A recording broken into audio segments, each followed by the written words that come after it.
Welcome back to Avinash Saraswat economic solution. Myself Avinash Saraswat. आज की जो वीडियो है वो एग्रीकल्चर सेक्टर से रिलेटेड है। एग्रीकल्चर सेक्टर में भी बात करें तो आज हम प्रॉपर गेहूं की फसल की बात करने वाले हैं। हमारे किसान भाइयों की गेहूं की फसल पक के तैयार हो चुकी है। बहुत जगह पे गेहूं की फसल कट के उनके पुरे भी बन गए हैं और गेहूं निकलना शुरू हो गए हैं। देखिए, 1 अप्रैल से गवर्नमेंट ने गेहूं के एमएसपी निकाल दिया है। धीरे धीरे गेहूं बाजार में आएगा बिकने के लिए। कई बार क्या होता है कि एक ही क्रॉप प्रोडक्शन को दो अलग अलग टाइम पे बेचने पे एक किसान को तो बहुत ज्यादा फायदा होता है, जबकि दूसरा किसान उतना ही ज्यादा फायदा नहीं कमा पाता। जैसे एग्जांपल के तौर पे अगर हम देखें तो लाया की जो फसल होती है या सरसों की, ये किसी एक वित्तीय वर्ष में ही कभी तो रेट बहुत ज्यादा हाई पे होता है, कभी डिमांड कम होती है तो रेट लो हो जाता है और किसान इसी इंतजार में बैठा रहता है कि नहीं, जब रेट बढ़ेगा मैं तब बेचूंगा, जब रेट बढ़ेगा मैं तब बेचूंगा। और धीरे धीरे करते करते फसल का रेट बिल्कुल डाउन हो जाता है और उसको अपनी फसल घाटे से बेचनी पड़ती है। तो फसल बेचने में टाइमिंग का खेल जो है वो बहुत इंपॉर्टेंट है और आज की वीडियो इसीलिए बनाई गई है कि गेहूं की फसल को बेचने का बेस्ट टाइम क्या है। देखिए, अगर हम पर्टिकुलर गेहूं की फसल की बात करें तो 1 अप्रैल से सरकार ने एमएसपी निकाल दिया है गेहूं की फसल का, और गेहूं की फसल का जो रेट निकला है वो क्या निकला है, 2015 रुपए प्रति क्विंटल के हिसाब से, प्रति क्विंटल। अब एक चीज समझिए, यहां इस समय जो जो किसान मार्केट में अपनी फसल लेकर के आ चुके हैं, आप किसी भी मंडी का रेट कन्वे कर लीजिए। अगर हम इंदौर की बात करें तो 2460 रुपए प्रति क्विंटल के हिसाब से फसल बिक रही है। गुजरात की बात करें तो 2350 के हिसाब से। राजस्थान की बात करें तो कहीं कहीं 2500 भी गेहूं की फसल प्रति क्विंटल बिकती है। यही कंडीशन पंजाब की है, पंजाब में भी 2500 के रेट में कहीं कहीं गेहूं की फसल बिकी है। अगर हम बात करें अपने उत्तर प्रदेश की, पश्चिमी उत्तर प्रदेश क्षेत्र की, तो यहाँ जो रेट चल रहा है वो अमूमन मोटा मोटा 2100 रुपए प्रति क्विंटल का रेट चल रहा है। अब देखिए, यहाँ ये वीडियो बनाने की जरूरत क्यों पड़ी, या ऐसा क्या है कि एमएसपी से ऊपर भी फसल बिक रही है और उसके बावजूद भी खरीदारों में हड़बड़ाहट है।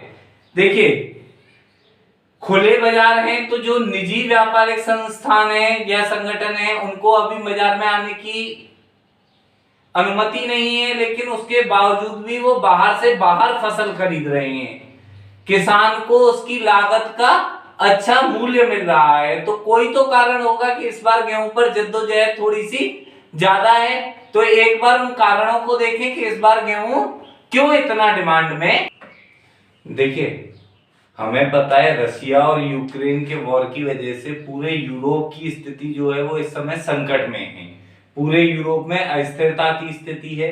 अगर खाद्य समस्या की बात करें तो पूरा यूरोप इस समय खाद्य समस्या से ग्रसित है। उसका कारण है, देखिए, रूस अपने आप में एक मेजर एक्सपोर्टर था गेहूं का। आधे यूरोप को जो गेहूं देता था वो रूस देता था, और हमें पता है कि इस समय रूस पे कई तरीके के आर्थिक प्रतिबंध लग चुके हैं। तो रूस से इंपोर्ट और एक्सपोर्ट जो है वो एक तरीके से पूरी तरीके से बंद ही चल रहा है। अब अगर एक्सपोर्ट रूस से नहीं होगा तो कहीं ना कहीं से तो एक्सपोर्ट होगा। यहां भारत के लिए एक नई प्लेटफॉर्म है, एक नई उम्मीद है। यहां से हम इंटरनेशनल मार्केट में एक अलग पहचान बना सकते हैं कृषि के क्षेत्र में। देखिए, जब रशिया का गेहूं लोग नहीं लेंगे तो दूसरा जो सबसे बड़ा एक्सपोर्टर जो है, जिसके ऊपर पूरी दुनिया की निगाहें हैं, वो भारत है। भारत में अगर बात करें हम गेहूं के उत्पादन की तो 11.13 करोड़ टन गेहूं भारत में उत्पादित होता है। अब ऐसा तो है नहीं कि हमने जितना उत्पादन किया वो पूरा का पूरा हम बाहर बेच देंगे।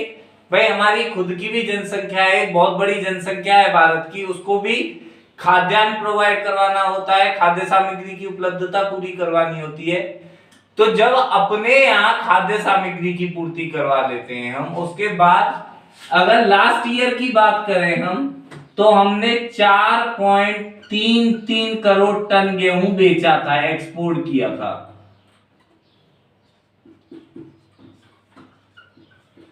लेकिन फिलहाल इंटरनेशनल परिदृश्य, अंतरराष्ट्रीय परिदृश्य को देखते हुए जो स्थिति घट रही है, रूस और यूक्रेन के बीच में जो वॉर चल रहा है, इसकी कंडीशन को देखते हुए एक मेजर आइडिया गवर्नमेंट जो लगा रही है वो ये लगा रही है कि इस साल जो हम लोग गेहूं एक्सपोर्ट करेंगे वो 4.44 करोड़ टन गेहूं का एक्सपोर्ट होना है। तो सीधी सी बात है, सरकार भी ज्यादा गेहूं खरीदेगी, ज्यादा गेहूं खरीदेगी तो जो गेहूं मंडियों में पड़ा हुआ बर्बाद होता था, सड़ता था, उससे भी निजात मिलेगी। दूसरी चीज देखिए, एमएसपी से ऊपर के रेट पे गेहूं बिक रहा है, किसानों के लिए बहुत अच्छी बात है क्योंकि उनको उनकी लागत का सही मूल्य मिल रहा है। सरकार को थोड़ा सा पैसा जरूर ज्यादा देना पड़ रहा है, लेकिन यहां भी एक फैक्टर समझिए, यहां भी सरकार के लिए